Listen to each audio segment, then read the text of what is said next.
Scream is not only one of the most iconic horror franchises that have ever been created, but it's probably one of the most beloved with one of the strongest fandoms we've ever seen, probably in film history. And this new film does a lot to talk about exactly that. And I'm excited to be sitting here reviewing it for you today. Hello, everyone. It's been a while since I've made a Planet Grady video, and I've been super busy and unable to really to do more than one YouTube show at a time lately. So highlights has been the highlight of the channel lately. So there's that. But I'm glad to finally be sitting down and reviewing something like a film that I really enjoyed and things like that for you. So, and I did really enjoy this film. So let's talk about Scream. I am a diehard fan, okay? I discovered Scream and Scream 2 while I was in elementary school and loved them. And I got to see Scream 3 in theaters and Scream 4 in theaters when it premiered. Of course, I was much older for Scream 4, which was nice. And I, of course, got to see this one on opening night as well. I'm going to start off with all the things that I loved, and then I'll talk about some things that, even as a fan, I have to admit I did not like, and I'll get there. But let's start with all of the good stuff. So I want to actually start with Roger Jackson as Ghostface. So Roger Jackson has voiced Ghostface for all four of the previous Scream movies, and now this one as well. He also voiced a Ghostface for the third season of the TV series that aired exclusively only on VH1. He is an incredibly talented voice actor and quite legendary, actually, in the field. And I got to say, he's back with a vengeance as Ghostface. He really does a great job here. And what I love about the Scream movies is once you know who the killers are and you go rewatch it, you can tell Roger is playing Ghostface as those characters, kind of trying to mimic their personalities. So you can almost tell who's on the phone based on what Roger Jackson is doing with the character. It's very interesting. And this film's no different. I loved it. Plus, the way he acts on that very first call in the opening scene of this film is such great Ghostface scream call work that we just haven't seen at such high caliber really since the first movie, and it was just fantastic. Every time his voice is heard in this film is just great. I also love that he officially got a spot in the closing credits as playing Ghostface. He hasn't really in the previous films, and he's such a big part of them. I think it was finally justice due that he got a spot in there and got a little shout out. That was great. And of course, returning with him are David Arquette, Neve Campbell, and Courtney Cox as Dewey, Sidney, and Gail, respectively. We'll talk more about Dewey in a minute, but I gotta say, I loved all three of them in this film. They are sidelined pretty much as I predicted. This was pretty much Scream: The Force Awakens. And we focus mainly on the new characters while the originals are split up and they never fully get to work together in the film, which I think is a shame. I wanted at least one scene where they're on all three on screen together, but we don't get that. And that's just the way it is.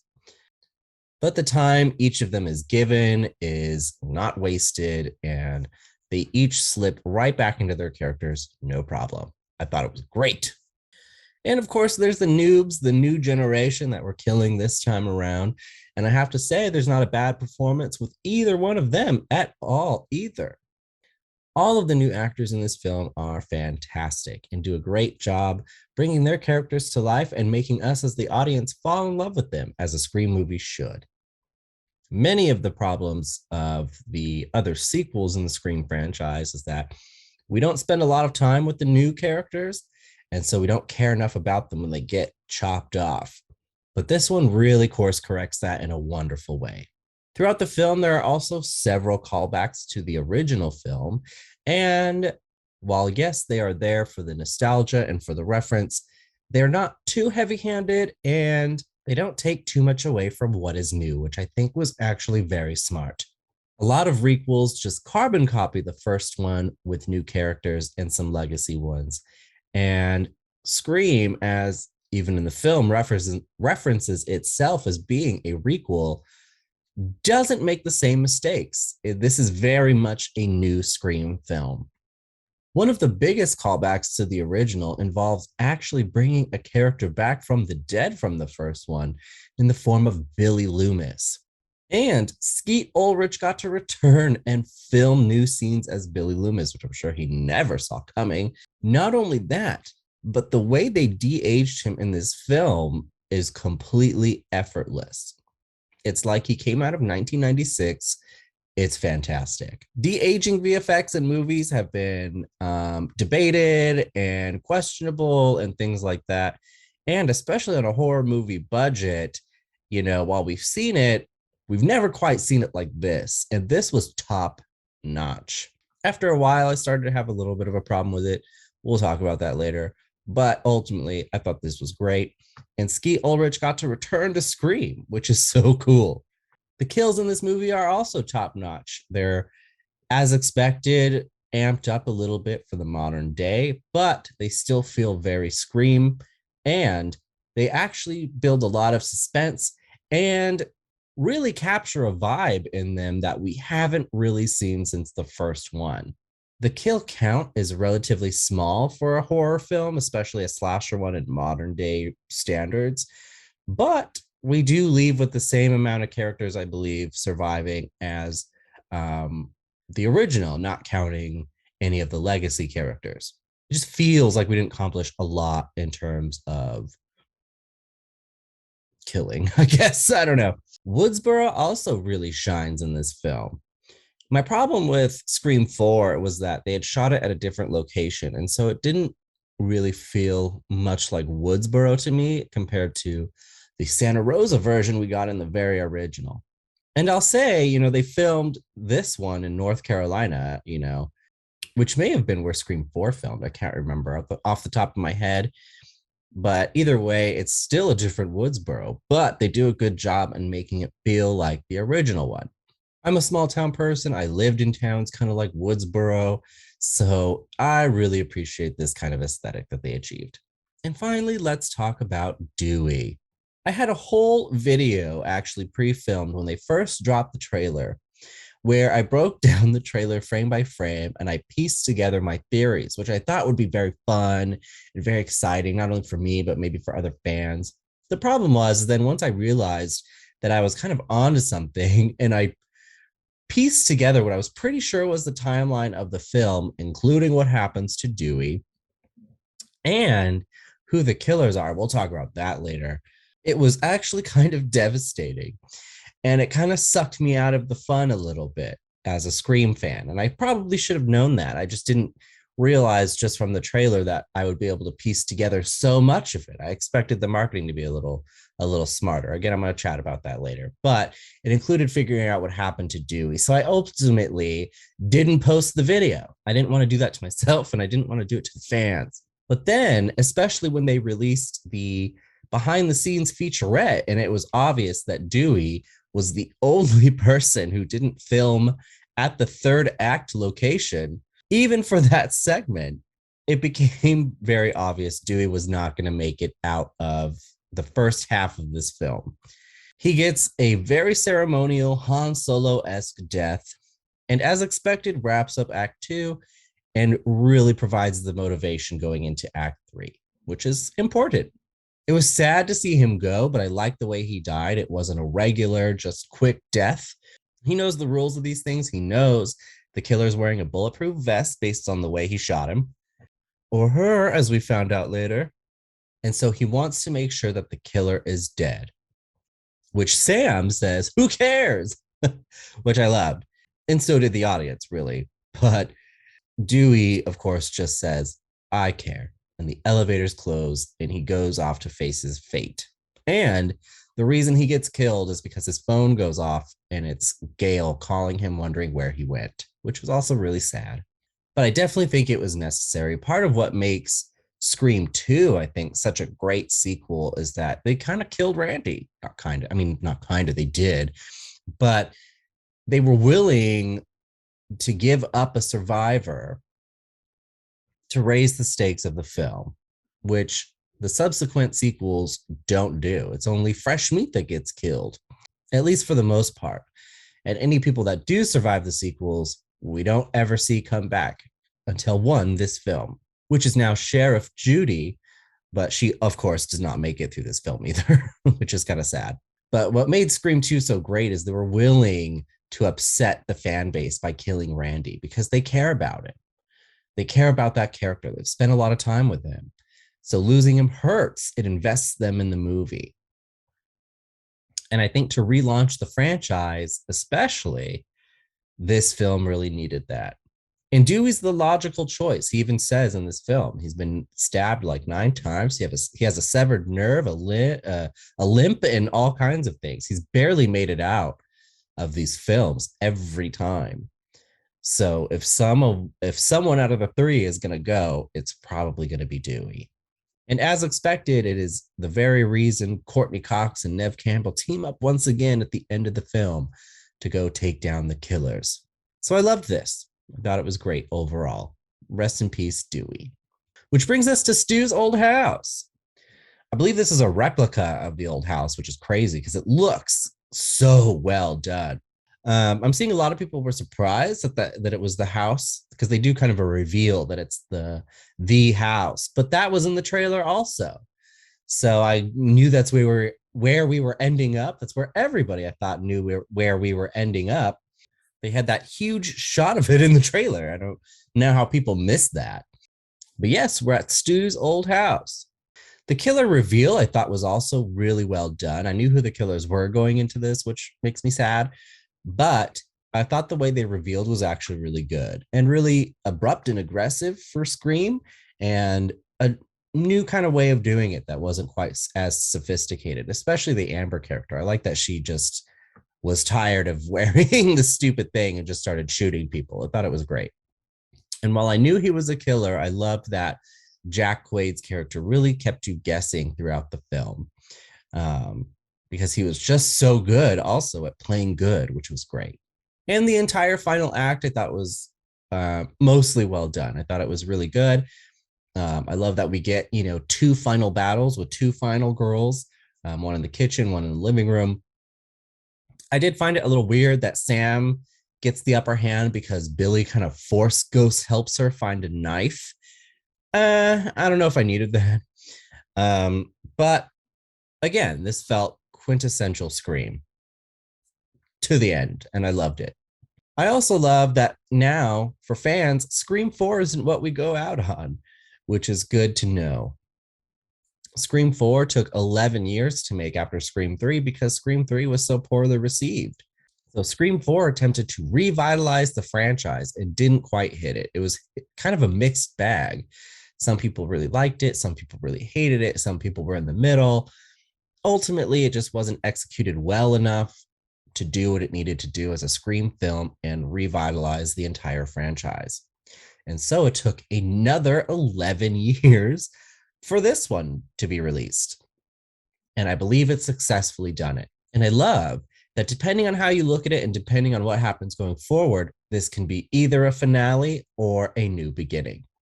We have several survivors to choose from, including the twins, which were great as Randy's niece and nephew. We have Sam, our new final girl, and we have her sister Tara, who also made it to the end. So once again, we're leaving with 4 survivors like we did with the original Scream, plus, of course, Sidney and Gail. But I don't know if they'll be back. I hope they are. And I love it wrapping up Sidney's story. The original Scream, everything that happened to Sidney in that film. Scream 2 was about her getting very far away from that and going to college, only for it to follow her.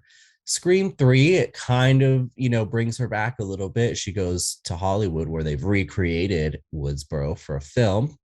Then she actually goes back to Woodsboro in Scream 4. But now we've finally made our way all the way back to this house from the original Scream. And I think that's a really good arc to end on. And Sidney's completely evolved by this point. She's ready for what's happening in this kitchen. She's not even really scared anymore. This is something that she just has to do before she goes home to her kid. Gail is also totally well-rounded here. Very different from the Gail we got in the very first one. And every single Scream movie has seen development in her character. And so to go from the original Scream Gail to this one, where she's apologizing to Sidney for writing the book and for doing all of these things and for being who she was back then and feeling like it's partly her responsibility that all of this is happening.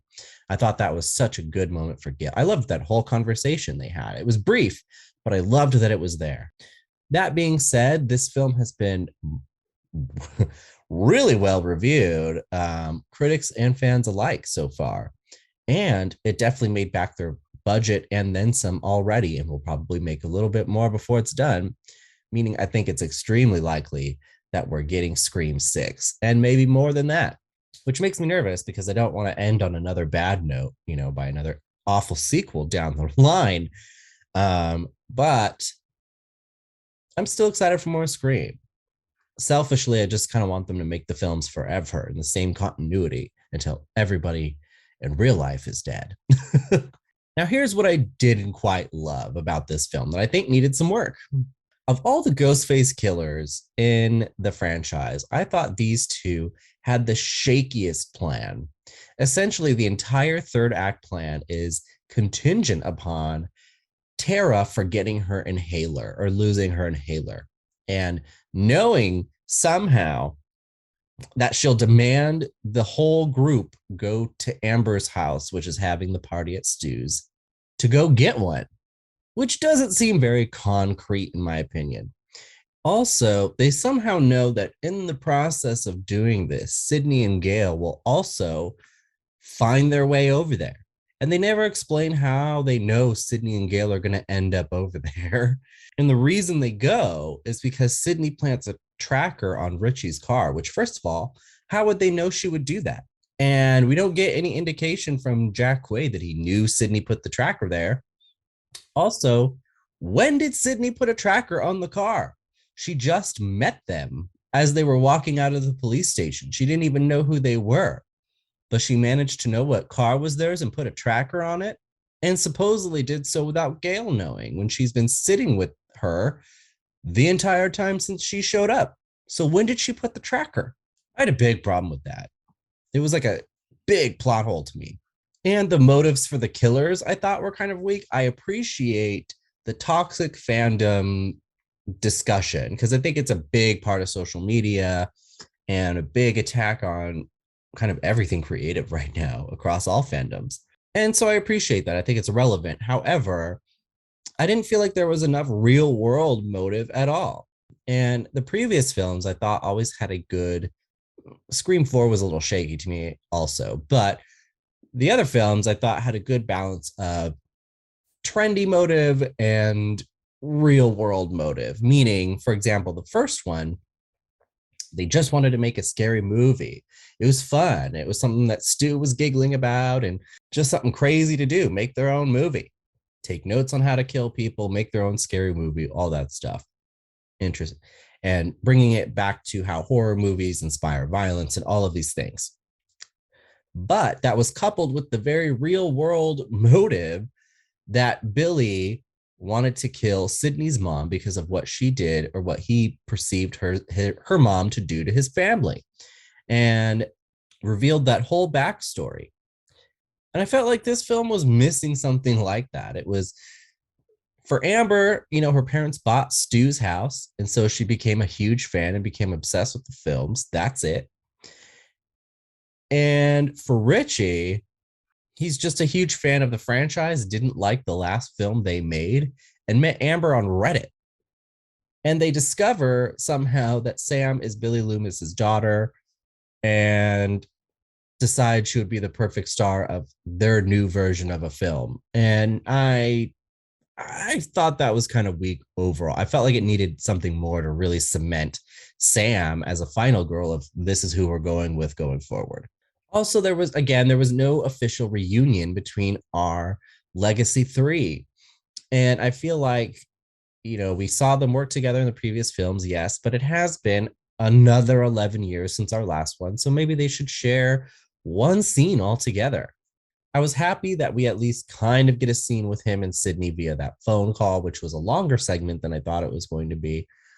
And we got a scene of him and Gail actually reuniting, which I didn't expect, to be honest, based on everything I'd pieced together.